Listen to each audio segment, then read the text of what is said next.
Superfast news, आवाज जनसामान्यांचा। नेरतर्फे फवारणी करणाऱ्या शेतकरी व शेतमजुरांचे आरोग्य तपासणी शिबिर संपन्न।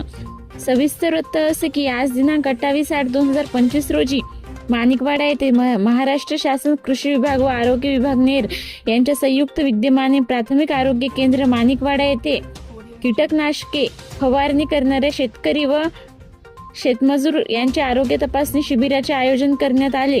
शिबिरामध्ये नेर तालुक्यातील माणिकवाडा, धनज, पिंपरी, मांगलादेवी, ब्राह्मणवाडा, पूर्व चिंचगाव या परिसरातील असंख्य शेतकऱ्यांची आरोग्य तपासणी करण्यात आली। सदर कार्यक्रमात कुमारी प्रतीक्षा नवले, तालुका कृषी अधिकारी नेर यांनी फवारणी करताना शेतकऱ्यांनी घ्यावयाची काळजी, लक्षणे याबाबत मार्गदर्शन केले। जया चव्हाण मॅडम, तालुका आरोग्य अधिकारी नेर, विषबाधाची लक्षणे व प्राथमिक उपचार याबाबत मार्गदर्शन केले।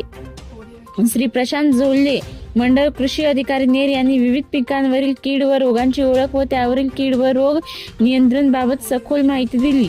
श्री राजेंद्र वैद्य, मंडळ कृषी अधिकारी सोनवाडोना यांनी शेतकऱ्यांच्या शेतीविषयी विविध समस्या जाणून घेऊन त्यांचे निराकरण केले। सदर कार्यक्रमाच्या वेळी सिजेंटा कंपनी मार्फत उपस्थित शेतकऱ्यांना फवारणी सुरक्षा किटके वाटप करण्यात आले। सदर कार्यक्रमाला माणिकवाडा येथील सरपंच, पोलीस पाटील व प्राथमिक आरोग्य केंद्र माणिकवाडा येथील कर्मचारी यांचे सहकार्य लाभले। कार्यक्रमाचे प्रास्ताविक श्री समीर भिराणे व आभार प्रदर्शन धीरज धनस्कार यांनी केले। महाराष्ट्र सुपरफास्ट न्यूजसाठी देवीचंद राठोड, नेर।